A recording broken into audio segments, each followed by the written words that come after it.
मानसिक आरोग्य ठीक ठेवायचं असेल स्वतःचं, तर आधी दुसरा काय म्हणतो त्याचं ऐकून घेणं अत्यंत महत्वाचं आहे. आणि त्याचं वाक्य पूर्ण झाल्याशिवाय, आपल्या डोक्यात गेल्याशिवाय टाळ्या वाजवायच्या की नाही वाजवायच्या हे ठरल्यानंतर बघायचं काय करायचं. तर माझ्या आजच्या लेक्चरचं किंवा भाषणाचं पहिलं वाक्य असं होतं की टाळ्या वाजवून दमलेल्या माझ्या मित्रांनो आणि मैत्रिणींनो, याच्या पुढे एकही टाळी वाजवली नाही तरी चालेल. मी जेव्हा तिथे जाऊन बसलो आणि जर तुम्हाला बरं वाटलं तर आपण टाळ्या वाजवू किंवा नको वाजवू. ओके. ॲक्च्युली खरं सांगायचं तर मला जे जे काही सांगायचं होतं ते प्रास्ताविकातनं तुम्हाला सांगितलेलं आहे आणि ते तुम्हाला कळलंय की नाही. याचं स्टँडर्ड उत्तर हो असतं. तर सगळ्यांनी जोरात हो म्हणा. Very good. त्याच्यानंतर यांनी मला इथे येण्याच्या आधी जे नाटक सादर केलं 2 मिनिटाचं की मानसिक आरोग्य आणि शारीरिक आरोग्य वेगळं असतं आणि मग वगैरे वगैरे, म्हणजे मला खरं सांगू का आता सांगण्यासारखं काहीही उरलेलं नाही. त्यामुळे आपण ही सभा इथेच थांबवली तर चालेल का? याचं स्टँडर्ड उत्तर हो असतं. तर मंडळी असं म्हणणं थोडस चुकीचं आहे. मित्रांनो मैत्रिणींनो, मी तुम्हाला विशेष काही वेगळं असं सांगेल असं काही नाही. पण कुणीतरी बाहेरून एखादा माणूस येतो आणि सोनारानं कान टोचले की ते थोडेसे दुखतात आणि ते थोडेसे कायम लक्षात राहतात. म्हणून इनर व्हीलचा हा प्रकल्प आहे की बाहेरून कोणातरी माणसाला बोलवायचं, त्याला पकडायचं आणि त्याला भाषण करायला उभं करायचं. यांना सगळ्यांना माहिती आहे मानसिक आरोग्य म्हणजे काय, शारीरिक आरोग्य म्हणजे काय. तुमच्यापैकी इथे निरोगी मन असलेले लोक किती आहेत त्यांनी हात वर करा. आणि जेव्हा हात वर करायचा असतो असं मी विचारतो तेव्हा हात असा वर करायचा असतो, असा नाही. असा हात वर करणाऱ्यांची संख्या इथे भरपूर आहे किंवा हात खाली ठेवणाऱ्यांची संख्या इथे भरपूर आहे. एक तर त्यांना प्रश्न कळलेला नसतो निरोगी म्हणजे काय आणि आपण स्वतः निरोगी आहोत की नाही हेही कळलेलं नसतं. कारण बऱ्याच वेळा आपण 11वी 10वीत येईपर्यंत विचारच करत नाही. आपल्याला पुस्तकातलं सगळं येतं, पण 10वी 11वी 12वी नंतर बाहेर पडल्यानंतर जे गरज असते ते मुख्य आपल्याच्या लक्षातच आलेलं नसतं. आणि मग आपण इकडे तिकडे फिरत बघतो, इकडे तिकडे बघतो की अरे हे काय झालं. मुख्यत्वे करून आजचा भवताल हा इतका विचित्र, इतका अस्थिर आहे की विचारता सोय नाही. जसं प्रास्ताविकात म्हटलं होतं, ताईंनी पण सांगितलं होतं, ते मी परत सांगतो कारण मला 45 मिनिटं कंप्लीट करायची आहे. आरोग्य 2 प्रकारचं असतं आणि ज्याला रोग नाही, ज्याला व्याधी नाही तो निरोगी. निरोगी म्हणजे काय तर आनंदानं जगणं. जन्म झाल्यापासून मरेपर्यंत आपल्या मनात एकच ध्यास असतो की मला आनंद कसा मिळेल. आनंद सगळ्यांनाच हवा असतो पण तो फार कमी लोकांना मिळत असतो. जगामध्ये 90% वेळ आपला दुःखात जातो आणि उरलेला 10% वेळ कदाचित नक्की नाही, कदाचित आनंदात जातो.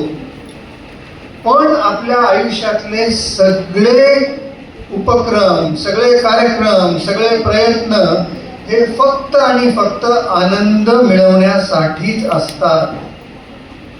आपण का बरं आनंद मिळवतो, प्रयत्न का बरं करतो? कारण आपल्याला शांती हवी असते. जोपर्यंत आपल्याला शांती मिळत नाही तोपर्यंत आपण अस्वस्थ असतो. आपल्याला अस्वस्थ स्टेज पासून स्वस्थ स्टेज पर्यंत जाण्याकरता आनंद हवा असतो. कोणतीही प्रोसेस बघा, मी तुम्हाला फार फिलॉसॉफिकली याच्याकडे घेऊन जाणार नाही. आपण व्हॉट्सअप बघितलं की आपण आनंदात असतो, कारण व्हॉट्सअप मध्ये वाचल्यानंतर आणि त्याच्यातलं बघितल्यानंतर आपल्या मनामध्ये डोपामाइन नावाचं रसायन पाझरायला सुरुवात होते आणि ते पाझरायला सुरुवात झाली की आपण आनंदी होतो. मग आपण कोणतं तरी कोणीतरी काहीतरी मिळवलेलं आहे ते बघतो आनंदी होतो, इकडे काहीतरी मिळालं ते बघतो, असं करत करत आपण दिवसभर आनंदी होतो. पण तो आनंद चिरकाल टिकतो का? तो आनंद 10 मिनिटं तरी टिकतो का? 5 मिनिटं तरी टिकतो का? नाही टिकत. त्यामुळे आपण जेव्हा जगतो तेव्हा आपण आपल्या भोवती 2 गोष्टी असतात. आपल्या भोवती जे असतं त्याला आपण भवताल म्हणतो आणि भवतालामध्ये जे जे घडतं, तुमच्या मैत्रिणीकडे ऍपल फोन आला तर तुम्ही तिच्यावर जळू लागता, हे भवतालातलं इश्यू. तुम्ही तुमच्या वडिलांकडे ऍपल फोन मागितला आणि वडील नाही म्हणाले, तू अजून लहान आहेस, त्यांना कळत नाही तुम्ही 10वी 11वी 12वी पर्यंत जाऊन पोहोचलाय तरी ते लहानच म्हणताय, काहीच कळत नाही त्यांना. कुणाचं तरी भांडण होतं तुमच्याशी, तुम्ही इंटरॅक्शन करताना तुमच्या मनासारखं होत नाही. अशा बहुसंख्य घटना घडत असतात आणि त्याच्या ह्या भवतालामध्ये जे जे काही घडत असतं त्याचा तुमच्या मनावर परिणाम होतो आणि तो मनावर परिणाम झाल्यानंतर तुम्ही फ्रस्ट्रेशन मध्ये जाता, डिप्रेशन मध्ये जाता, दुःखी होता, काही ना काही निगेटिव्ह घडत असतं. आणि कोणतीही गोष्ट निगेटिव्ह गोष्ट मनात घडली की नकारात्मकता मूळ धरू लागते. इनर व्हीलचा सगळ्यात महत्वाचा उद्देश 10वी 11वी 12वी मधनं जी मुलगी इथनं बाहेर पडणार आहे तिच्या डोक्यात सकारात्मकता कशी येईल हे बघणं आहे. कारण एकदा तुम्ही बाहेर पडलं की बाहेर जंगल आहे, जंगल. मी नेहमी मॅनेजमेंटच्या विद्यार्थ्यांना सांगतो की बाहेर जंगल आहे, हिंस्त्र पशु आहेत, त्याची काळजी घ्या. बाहेर गेल्यानंतर तुम्हाला मी आज जसं सांगतो किंवा हे जसं सांगतात किंवा ह्या सर्व भगिनी जसा प्रयत्न करतात तसा व्यवस्थित प्रयत्न कुणीही करणार नसतं. प्रत्येक माणूस हा टीप कागद असतो. 10वी 11वी 12वी पर्यंत जे काही टिपायचं असेल, टिप कागद माहिती ना, माहिती की टिप कागद काय म्हणतात? टिप कागदला ब्लॉटिंग पेपर. तो जर कागद असा इथे ठेवला आणि इथे पाण्याचा थेंब असेल तर तो पाण्याचा थेंब ते खेचून घेतं, याला टिप कागद म्हणतात. टिप कागद याचा अर्थ टिपणं. तुमचं मन सुद्धा ह्या भवतालातल्या गोष्टी आणि मनातले विचार एकत्र करून तुम्हाला काय वाटतंय ते ठरवून टिपायला पाहिजे. त्याची टिपणं आपल्या मनातल्या मनात सादर करायला पाहिजे. त्या टिपणांवर विचार करायला पाहिजे. मी जे टिपलं आहे ते बरोबर आहे की चुकीचं आहे याचाही विचार व्हायला पाहिजे. आणि तुम्ही जेव्हा ही गोष्ट सातत्याने कराल तेव्हा तुमच्या मनामध्ये चांगलं काहीतरी टिपायची प्रवृत्ती निर्माण होईल. जे चांगलं आहे तेच इथे ठेवायचं, जे चांगलं नाही ते परत बाहेर काढून फेकून द्यायचं. आता मनातल्या गोष्टी अशा उचलल्या आणि फेकल्या असं होतं का हो मंडळी? तुम्हाला वडिलांचा राग तर आलेलाच असेल, तुम्हाला ऍपल मिळाला नाही म्हणून, बरोबर की नाही? पण मग तुम्ही विचार करू लागाल की मला वडिलांनी ऍपल दिला नाही याचा वडिलांचा काय दृष्टिकोन आहे? तुमचे वडील तुमचे शत्रू आहेत का? नाही. तर त्यांचा दृष्टिकोन समजून घेणं हे सगळ्यात महत्वाचं आहे. आणि हा दृष्टिकोन समजून घेण्यासाठी तुमच्यामध्ये विचार करण्याची ताकद आली पाहिजे. मी जो प्रश्न पहिल्यांदा विचारला की तुमच्यापैकी निरोगी किती जण आहेत, त्यापैकी निम्म्या लोकांचा हात इथे होता, निम्म्या लोकांनी हात सुद्धा वर उचलण्याची तसदी घेतली नाही.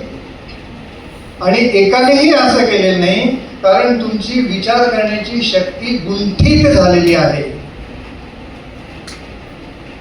कारण बाह्य वातावरण इतकं बोगस आहे, इतकं बोगस आहे, ह्या मोबाईलमुळे म्हणा किंवा XYZ वृत्तपत्रांमुळे म्हणा, AI मध्ये म्हणा, फेक न्यूज मध्ये म्हणा, तुमच्या मनात सारखं काहीतरी वेगळं बिंबवलं जातंय, नको ते बिंबवलं जातंय. मी मोबाईलला दोष देत नाही.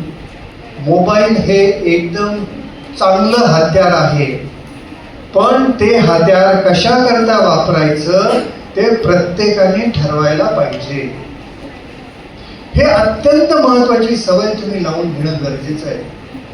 पुस्तकी ज्ञान तुम्हाला जास्तीत जास्त नोकरी मिळवून देण्यापर्यंत काम करेल. कुणी IT इंजिनियर होईल, कुणी दुसरा सिव्हिल इंजिनियर होईल, कुणी कॉस्ट अकाउंटंट होईल, कुणी काहीतरी होईल. तुम्ही तुमच्या परीनं मतीने अभ्यास कराल आणि काहीतरी स्वतःसाठी रोजगार मिळवण्याचा प्रयत्न करणार, बरोबर की नाही? पण रोजगार मिळवल्यानंतर जे स्किल्स लागतात ते या पुस्तकात कुठेही नाहीत, हे मी लिहून द्यायला तयार आहे. आपली जी शिक्षण पद्धती आहे ती मुळातच तुमचे स्किल्स डेव्हलप करण्यासाठी सक्षम नाही. अशा बऱ्याचशा गोष्टी आहेत की ज्यामुळे तुमच्या मनात आत्मविश्वास वाढेल. ते तुम्हाला 12वी याच्यापर्यंत, BCom पर्यंत, ग्रॅज्युएट पर्यंत सांगितलंच जात नाही. आणि तुम्ही आनंदात असतात, मी ग्रॅज्युएट झाले, आता मला नोकरी पाहिजे. मला जे पाहिजे, त्या इंडस्ट्रीला जे पाहिजे, त्या संस्थेला जे पाहिजे ते नाहीच तुमच्याकडे. कसं काय मिळेल? संस्थेची बेसिक रिक्वायरमेंट असते, इंडस्ट्रीची बेसिक रिक्वायरमेंट असते की त्यांना जे प्रॉब्लेम्स आहेत ते तुम्ही सॉल्व्ह करावे. त्यांना लीडर्स पाहिजे असतात, त्यांना रिस्पॉन्सिबल लोक हवे असतात, रिस्पॉन्सिबिलिटी घेणारी लोक असतात. जेव्हा कधी त्यांच्याकडे समस्या निर्माण होतात तेव्हा तुम्ही रिस्पॉन्सिबल असायला पाहिजे. Means responsible. ती जी काही घटना घडलेली आहे तिला मी ॲज अ लीडर कसा रिस्पॉन्ड देऊ, मी इथे काय केलं तर ऑर्गनायझेशनची ही जी समस्या आहे ती सॉल्व्ह होईल. पण याचं शिक्षण आपल्याला मिळत नाही. आपण जेव्हा शिकायला सुरुवात करतो, इंडस्ट्रीमध्ये जातो, तेव्हा चाचपडत शिकायला सुरुवात करतो. मग खूप ठेचा लागतात, रक्तबंबाळ होतो, डिप्रेशन येतं. आणि ते आलं की परत निगेटिव्हिटी, सकारात्मकतेचा काही पत्ताच नाही, कारण विचारच नाही ना सकारात्मक. इथे तुम्ही ज्या वयात आहात, चांगल्या सवयी स्वतःमध्ये इम्बाईब करण्याच्या, टाकून घेण्याच्या वर विचार करा. वयाच्या 52व्या वर्षी मी पब्लिक स्पीकिंग शिकायला सुरुवात केली. याचा अर्थ असा का की मला बोलता येत नव्हतं 4 लोकांसमोर? नाही. नाशिक मधल्या बहुसंख्य कॉलेजमध्ये मी लेक्चर देत होतो 18 ते 20 वर्ष. मला वाटत होतं मला बोलता येतं. कधी कधी मराठी भाषेची उणीव एखाद्या एक्झाम्पल मधनं मी सांगत असतो. बोलणं या मराठी शब्दाला इंग्लिशमध्ये 2 शब्द आहेत. कोणाला सांगता येतील? मी सांगतो, म्हणजे आपला वेळ जाणार नाही. इंटरॅक्टिव्ह सेशन करण्यामध्ये वेळ पण जातो आणि गोंधळाची परिस्थिती निर्माण होते. आता कशी तुम्ही एका दोरीत बसलेले आहे, तुम्हाला इथे प्रस्तावना दिसते आहे, तुमचं फ्युचर दिसतं आहे, काहीतरी मार्ग प्रवीण सर सांगता आहेत, मग ते 45 मिनिटांनी त्यांचं भाषण बंद करतील. याच्यातून तुम्हाला काहीतरी घ्यायचं आहे. हे घेणं जे आहे ना ते खूप महत्वाचं आहे. तर बोलणं या प्रक्रियेला इंग्लिशमध्ये 2 शब्द आहेत. एक शब्द आहे स्पीकिंग आणि दुसरा शब्द आहे टॉकिंग. माझ्या हे लक्षात आलं 52व्या वर्षी आणि 20 वर्ष कॉलेजमध्ये लेक्चर देऊन की मी आय एम जस्ट टॉकिंग. पोरांना कळत असं नाही तर नसं. ही सगळी मुलं CA, ICW, LLB, engineering, IIT, MBA करणारी होती बरं का मंडळी. मी एकदम साधा विचार केला की मला जे सांगायचं आहे ते मी सांगून मोकळं होणार. समोरच्याने ते घ्यावं न घ्यावं, माझ्या लेक्चरकडे लक्ष द्यावं न द्यावं, हा त्यांचा चॉईस आहे. आणि यालाच आपण जंगल म्हणतो. या जंगलामध्ये तुम्ही तुमच्याकडे कोणीही लक्ष देणार नाही. तुमचं तुम्हाला सावरायचं आहे. मला जर एखादं स्किल कमी पडत असेल आणि ते त्या ऑर्गनायझेशनमध्ये नसेल आणि ते जर मी ते देऊ शकलो त्या ऑर्गनायझेशनला, तर I will be a successful leader in that company. 52व्या वर्षी मी जेव्हा सौदी अरेबियामध्ये गेलो आणि महाराष्ट्र मंडळ तिथे लीड करायला लागलो, तेव्हा मला एका मराठी माणसाने कोपऱ्यात बोलवलं. म्हणे मानकर, यू आर जस्ट टॉकिंग. आपल्या समाजामध्ये काही फरक पडत नाहीये. म्हटलं मग मी काय करू? ते नाही ऐकत माझं.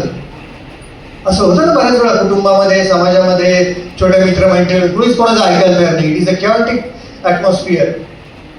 तो म्हणले म्हणे तू बोलायला शिक. म्हटलं मला ते येतं बोलता. नाही म्हणे तू आतापर्यंत टॉकिंग करतो, याच्या पुढे स्पीकिंग कर. आणि हे जे स्पीकिंग करणं आहे ना मंडळी, हे लीडरशिप करता अत्यंत महत्वाचं आहे. इफ यू स्टार्ट स्पीकिंग, झालं त्यांच्याकडे बघून झालं. इकडे लक्ष द्या ना.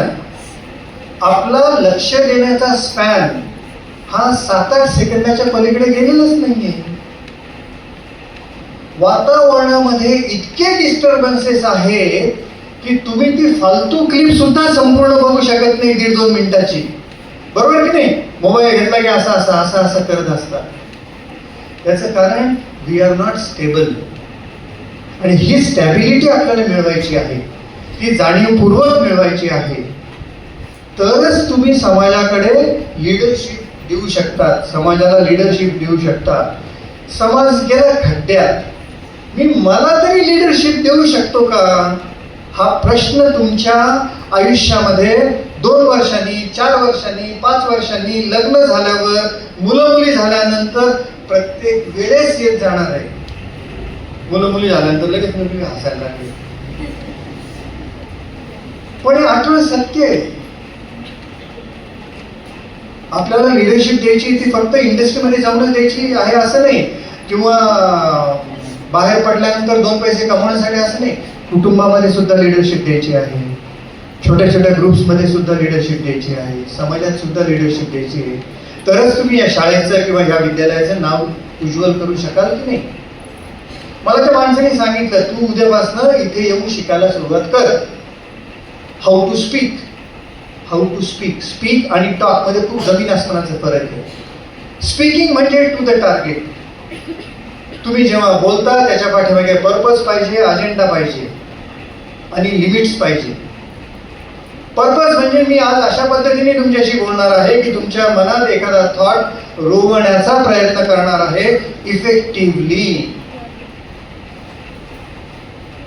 अजेंडा म्हणजे काय? जे काही स्ट्रक्चर दिलं आहे की भावनिक आरोग्य वगैरे वगैरे बद्दल बोलायचं, त्या विषयावर मी बोलणार.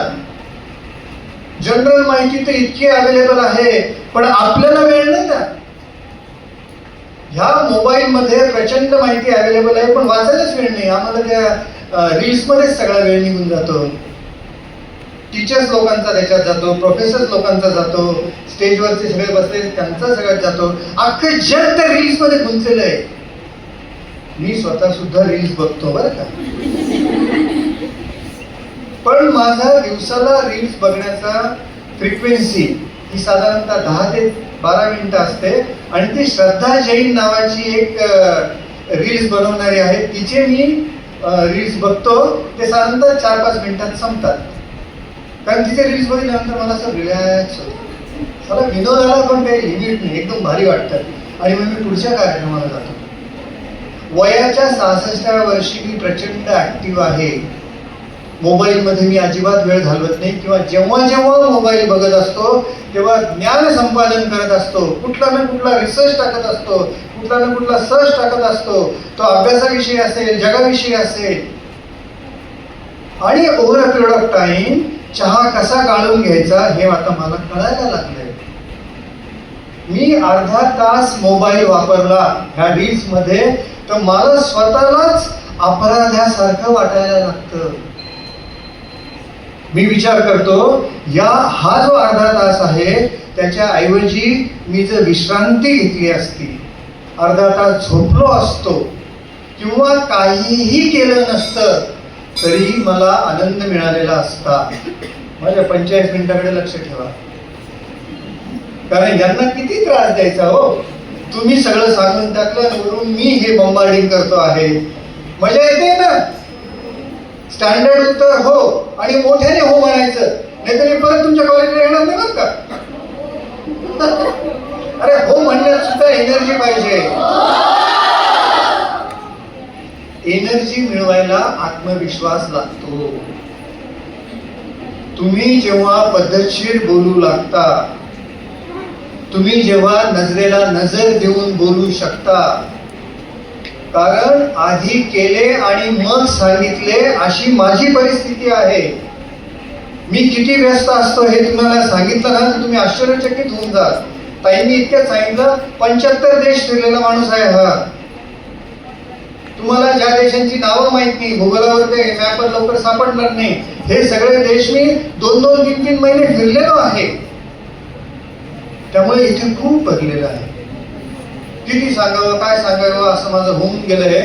पण इफेक्टिव्ह वक्ता थोड्याच वेळामध्ये त्याचा इफेक्ट मांडून जातो. आज जर तुमच्या मनात माझ्याविषयी मी सांगितलेले विचार जर रुजले तर ह्या इफेक्टला आपण मानकर इफेक्ट म्हणू. तसा तो न्यूटन होता, अजून कोणाचा इफेक्ट आहे तसा. कारण या मानकर इफेक्टमुळे तुम्ही विचार करायला सुरुवात केली, हे महत्वाचं आहे. आत्मविश्वास काय असतं हे तुम्ही बघत आहात. मी नाशिक मधली दादासाहेब फाळके फिल्म सोसायटी चालवतो. मी बऱ्याच ठिकाणी सामाजिक कार्यक्रम करत असतो. मी सिनेमाचा प्रचंड चाहता आहे, तेही करत असतो. मी दररोज 9:15 स्टॉक मार्केटच्या मॉनिटर समोर बसतो, ते 2:15 उठतो, तेही मी करत असतो. आपल्या या सगळ्या ग्रुपमध्ये मला ज्ञात असलेला एकच माणूस माझ्यासारखा आहे. ओळखा बरं तो कोण? कोण? माझं नाव घेऊन दुसरं बोलावं का? आपले सर जे इथे बसतात ना, मुकुंद, डॉक्टर मुकुंद, नाट्यकर्मी मुकुंद, समाजसेवक मुकुंद, किती रिकामे उद्योग करता तो माझ्यासारखे.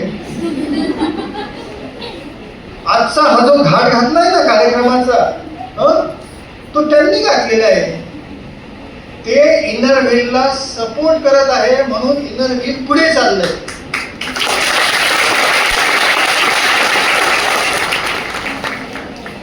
भाषण करताना डोळे वापरा, हात वापरा. सपोर्ट करतात म्हणताना सपोर्ट दाखवा, म्हणजे तुमच्या डोळ्यात समोर ते व्हील येईल, मग ह्या सगळ्या बायका येतील, मग मुकुंद सर असं पुढे चाललं असं दिसेल. चित्र निर्माण झालं पाहिजे. तुम्ही आजच्या भाषणानंतर तुमचं स्वतःचं चित्र निर्माण करा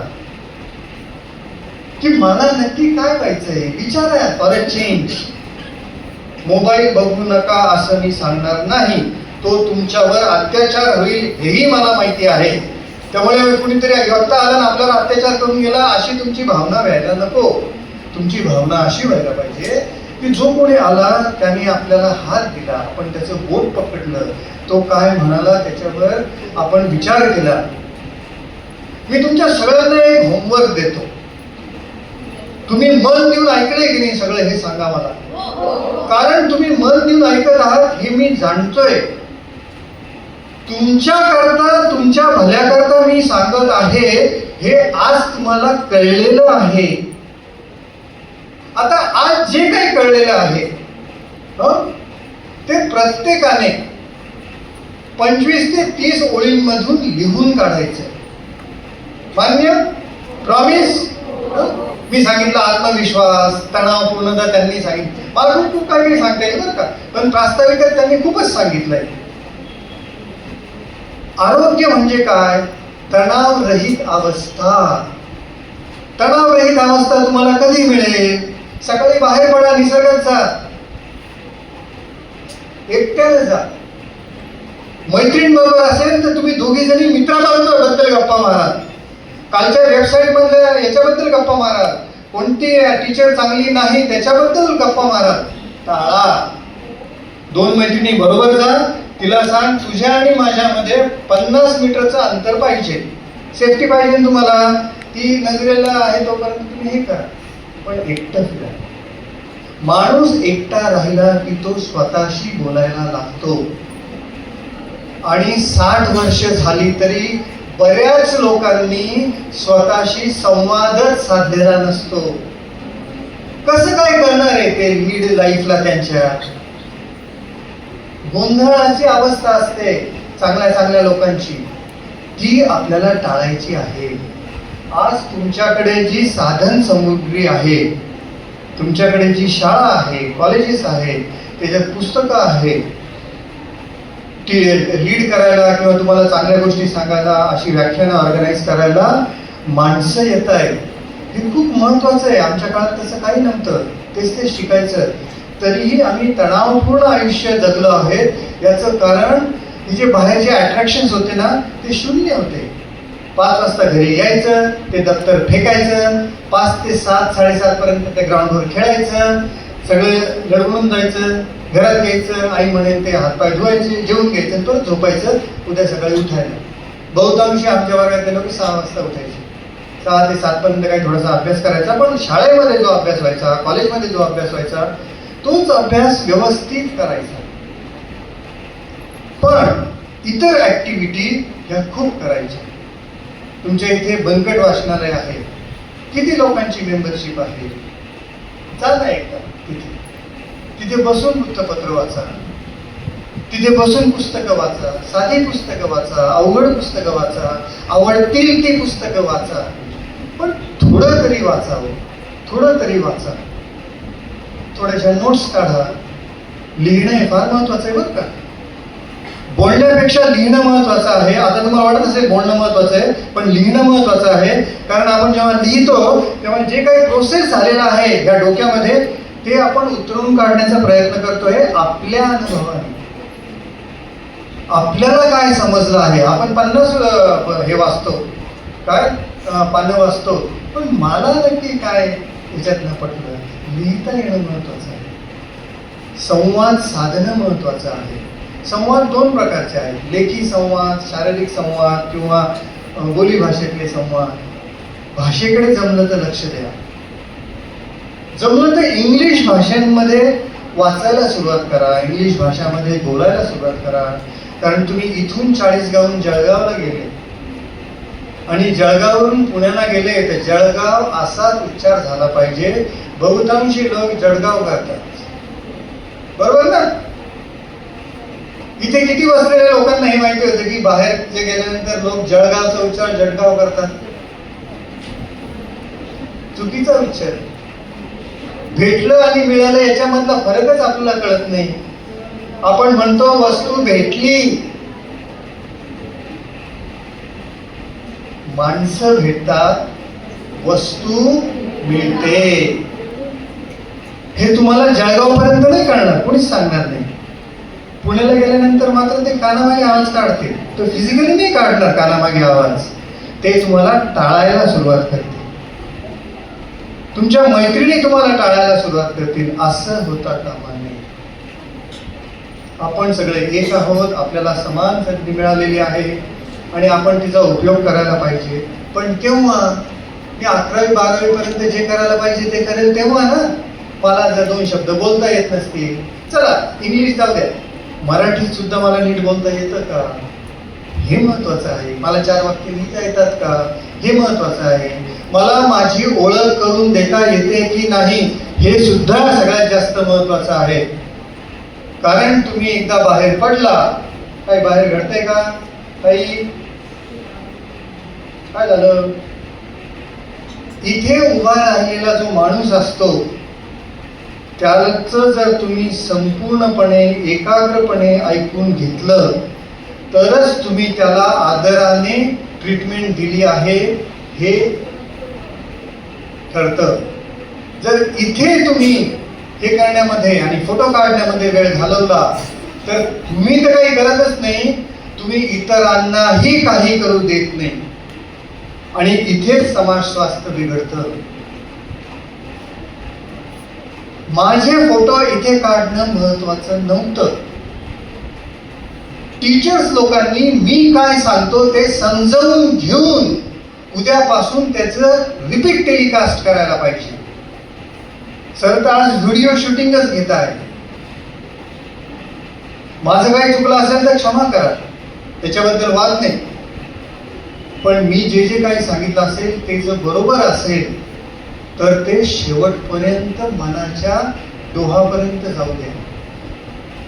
हे जे महत्वाचे विचार आहेत ना हे तुमच्या असे मनात साचले पाहिजे, सकारात्मक विचार साचले पाहिजे. मला आत्मविश्वास हवा आहे, खूप कष्ट करायला लागते, फुकट येत नाही आत्मविश्वास. 7-8 वेळा ठेचा लागल्याशिवाय माणूस ताठ उभाच राहू शकत नाही. 50 वेळा चुकीचे शब्दोच्चार झाल्याशिवाय माणसाला पूर्णपणे इंग्लिश मध्ये बोलताच येत नाही. तुम्ही शरीरानं मोठे होऊ नका, तुम्हाला शरीरानं मोठं होण्याची जबाबदारी निसर्गाने घेतलेली आहे. 14व्या वर्षी काय होतं तुम्हाला माहिती आहे, 20व्या वर्षी काय होतं तेही माहिती आहे. सिनियर सिटीजनला 45-50 वर्षानंतर शरीरात काय फरक पडतात तेही माहिती आहे. निसर्ग सक्षम आहे तुमचं शारीरिक पालन पोषण करण्याकरता. छानपैकी व्यवस्थित जेवत जा, मस्तपैकी बाहेर हुंदाडत जा आणि अशा लोकांच्या संगतीमध्ये राहा की ज्यांचे विचार चांगले आहेत.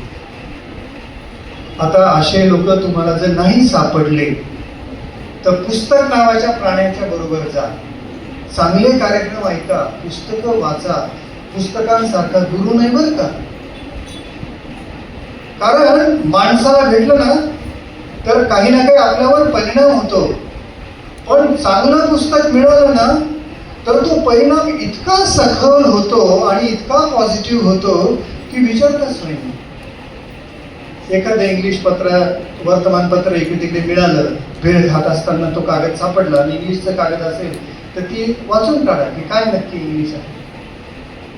तुम्ही तुमच्यावर स्वतःवर काम करणं अत्यंत आवश्यक आहे. तुमच्या आई-वडिलांनी त्याची जबाबदारी घेतलेली नाही. तुम्ही 10वीत 11वीत आला आहात म्हणजे तुम्हाला भरपूर बुद्धी प्राप्त झालेली आहे. चांगलं आणि वाईट हे कंपेअर करण्याची, ही तुलना करण्याची तुमची क्षमता आलेली आहे असं आम्ही समजतो. यानंतर मात्र चांगलं आणि वाईट कसं निवडायचं, ते मी का निवडलेलं आहे त्याचं जस्टिफिकेशन तुम्हीच तुम्हाला द्यायचं. तुमच्या वडिलांनी विचारा तो अशी का वागली म्हणून, तर त्यांना कुठे वेळ आहे. मनुष्य आणि प्राणी याच्यामध्ये एकच फरक आहे, तो म्हणजे मानवाला दिलेली बुद्धी.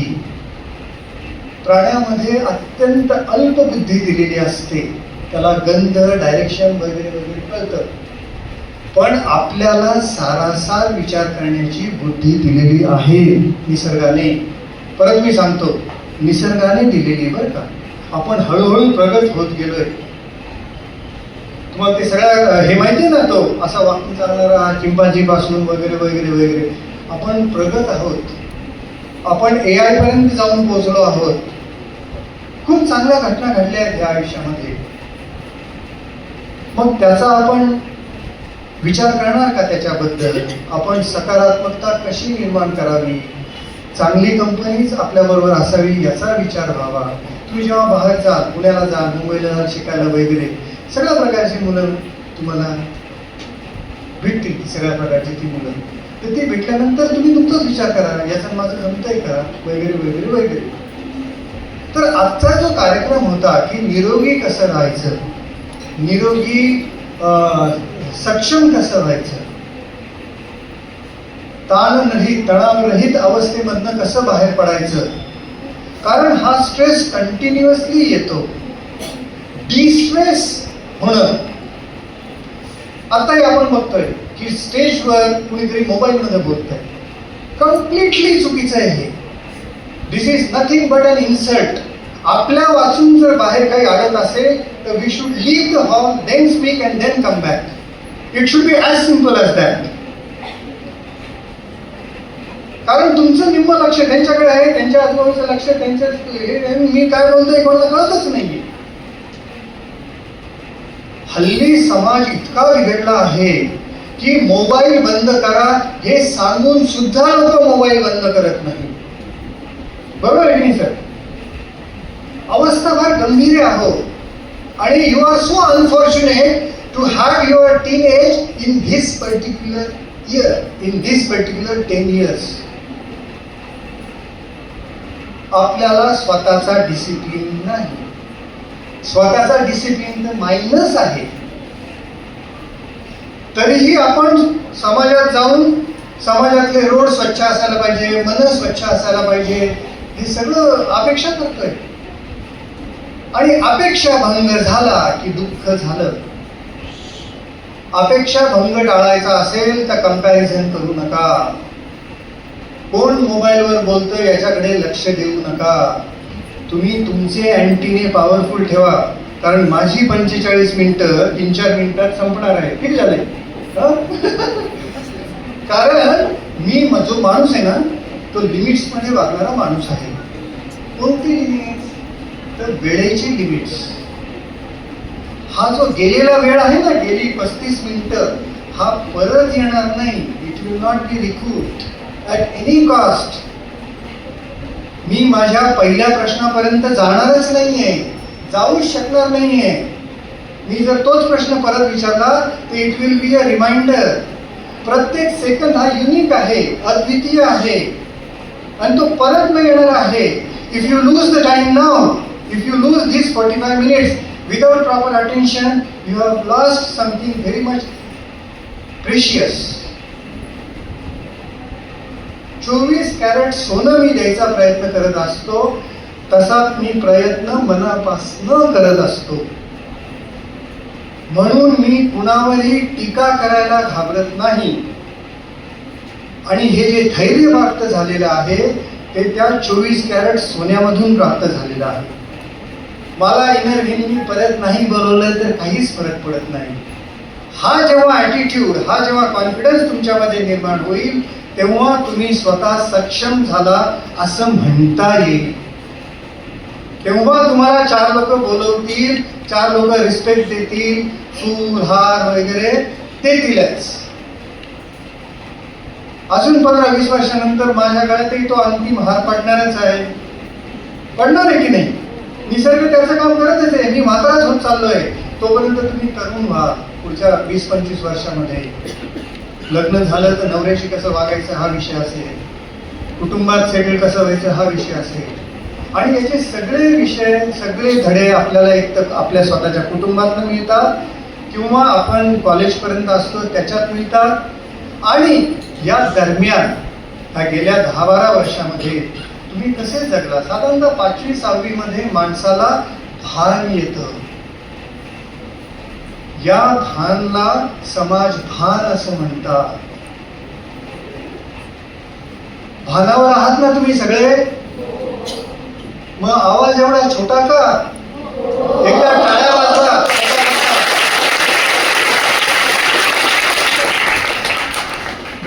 उत्साहाने आणि एनर्जीने टाळ्या वाजवणं म्हणजे तुम्ही भानावर आहात. वडील कधी विचारतात, आई कधी विचारते, भानावर आहे की नाही? जेव्हा तुम्ही बेताल होतात तेव्हा तुम्ही तुमचा स्वतःचा ताल ओळखा, तुम्ही स्वतःची लय ओळखा, तुम्ही तुमचे विचार करा की मी किती बुद्धिमान आहे ते, आणि मग तुम्ही तुमचा अजेंडा तयार करा. मला काय आवडतं हे मला 12वी ग्रॅज्युएट होईपर्यंत समजलं नाही तर तुम्हाला कुणीही मदत करायला येणार नाही. मला काय आवडतं म्हणजे माझा आनंद कशात आहे. मला फिरायला आवडतं का? मला संगीतात आवड आहे का? मला याचा रिसर्च करायचा आहे का? मला काय आवडतं हे शोधणं खूप गरजेचं आहे. एखादा तरी छंद जोपासा, कारण पैसे कमवून झाल्यानंतर हे सगळं आयुष्य जगल्यानंतर 60व्यानंतर तुम्ही जर प्रश्न विचारला मला काय आवडतं तर प्रश्न निरर्थक असतो. कारण तुम्ही जो छंद जोपासलेला असतो वर्षभर 60 वर्षापर्यंत, तोच छंद तुम्ही मरेपर्यंत कामास येतो. नाट्यकर्मी इथे बसलेले आहेत, ते त्यांचा डॉक्टर नावाचा व्यवसाय 60-65 वर्षापर्यंत चालवतील, 70 वर्षापर्यंत चालवतील. पण त्यांचं जर आयुष्य 100 वर्षाचं असेल तर नाट्यकर्मी, नाटक करणे, नाटकाची कला जोपासना करणे, ह्या कलेची आराधना करणं हे त्यांना आनंद देत असतं. शेवटच्या श्वासापर्यंत हा माणूस तेच काम करेल आणि आनंदाने जगेल. आणि ते आनंदाने जगणं म्हणजे निरोगी जगणं. काहीच तणाव नाही, मी जगलो, जगून झालं माझं असं वाटणं महत्वाचं आहे. हे करायचं राहिलं, ते करायचं राहिलं, काय अर्थ नाही, करून घ्या असं जेव्हा वृत्ती येते ती सगळ्यात महत्वाची आहे. सगळ्यात महत्वाचं म्हणजे तणाव पूर्ण राहायला सुरुवात करा. स्वतःमध्ये इन्व्हेस्ट करत राहा, स्वतःची सर्जनशीलता वाढवा. चित्र काढता येत नसेल तर चित्र काढा, फोटोग्राफी येत नसेल तर फोटोग्राफी समजून घ्या आणि चांगली फोटोग्राफी करा. लेन्सेस समजून घ्या. संगीताचं वाद्य एखादं येत नसेल हरकत नाही, आपण तानसेनच व्हायला पाहिजे असं काही गरज नाही. तानसेन माहिती ना कोण आहे का? तोही माहिती. एक मुघल एम्परर होता, माहितीये?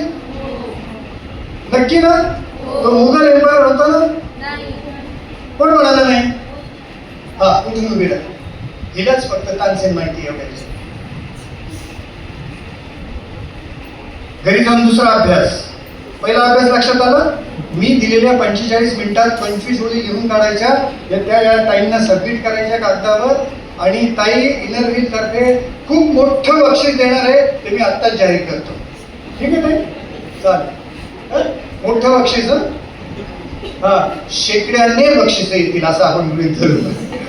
तुम्ही जो कोणी, आता बघा इथे एक्साइटमेंट महत्वाची आहे. की सरांनी एवढं सांगितलं ना, मी पटकन बाहेर जाते, अर्धा तास घरी जाते, सगळं लिहून काढते आणि ते ताईकडे पोहोचवते. कसं पोहोचायचं ते तुम्ही ठरवून घ्या.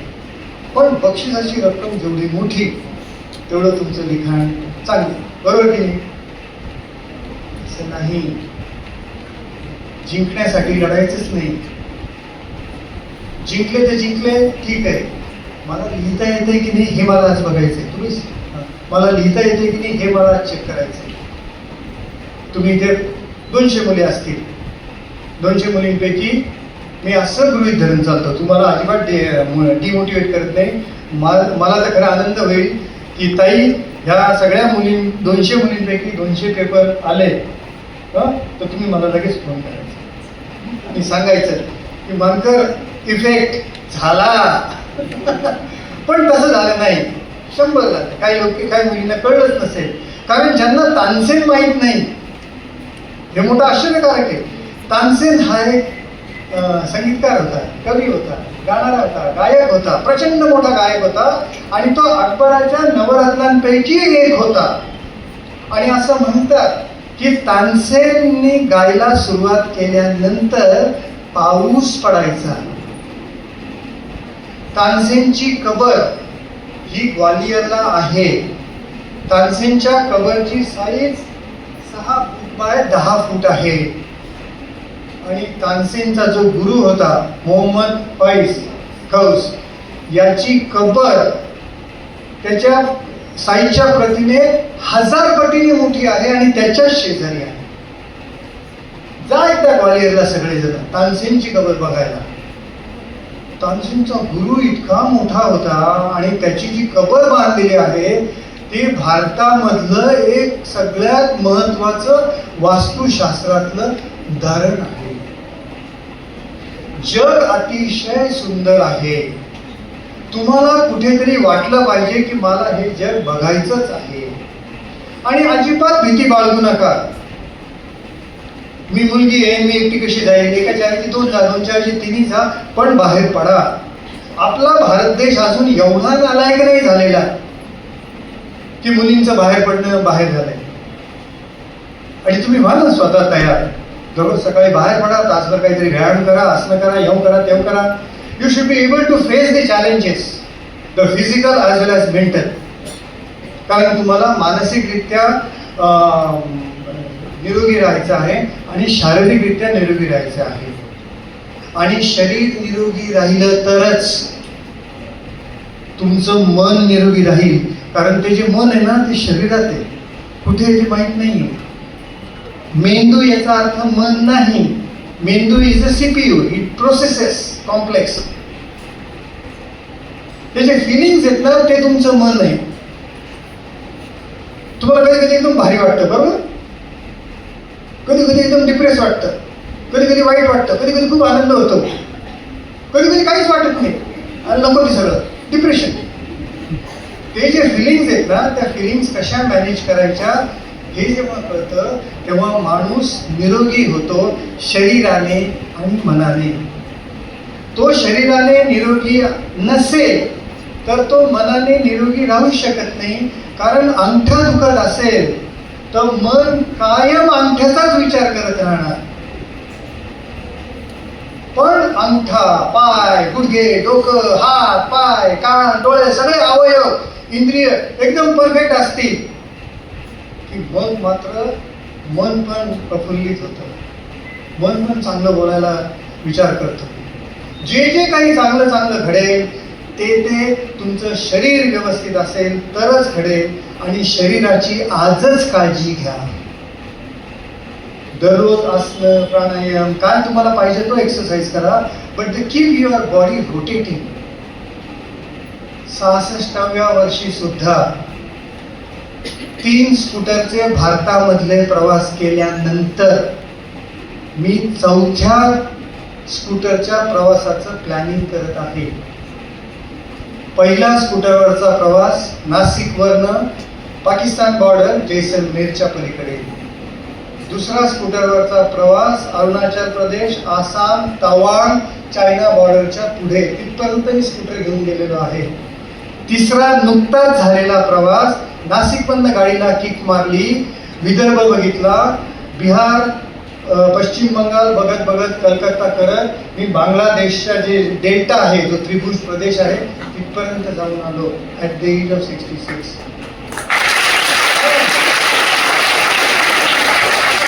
आता काय म्हटलं होते मी खाली बसल्याशिवाय मला टाळ्यात द्यायचं नाही. ओके. आणि 4था प्रवास जो माझा आहे तो कदाचित सगळं काही व्यवस्थित राहिलं, ते सगळे हाडे वगैरे बेरिंग्स वगैरे सगळे, तर मी नाशिकमधून निघून कन्याकुमारीपर्यंत जाणार आहे. मला 4ही बॉर्डर टच करायचं आहे. ते माझं स्वप्न आहे. ते मी कधी पूर्ण करू शकीन जेव्हा मी मनाला निरोगी आहे. पण मनाने निरोगी असून उपयोग नाही, शरीराला निरोगी असायला पाहिजे. शरीर आणि मन एकमेकांच्या संगतीत काम करतं आणि हे कळायला तुम्हाला साधारणतः 30-35 वर्ष जाऊ द्यावी लागतात. हे जर तुम्हाला मानकरांनी आज सांगितलं तर तुमच्या राहील का लक्षात? अरे हो की नाही? मला वाटतं झोपले का काय सगळे? असं होता कामा नये. तर तुम्ही आता मी जो प्रश्न विचारणार आहे त्या प्रश्नाचं उत्तर सगळ्यांनी हात मोठा वर करून हो मध्ये उत्तर द्यायचं. बरोबर? हं? माझा प्रश्न आहे, ह्या 45 मिनिटातल्या भाषणातल्या जे काही सांगितलं आहे त्याचा गोषवारा सारांश काढायचा आणि तो तुम्ही 25 ओळींमध्ये मांडून कलंबेकर ताईंना देणार की नाही? पुढच्यांना काय झालं? ते जास्त लवकर ऐकवलं की ऐकू झालं नाही. परत एकदा देणार की नाही? चला एकदा सगळ्यांकरता टाळ्या, आयोजकांकरता टाळ्या.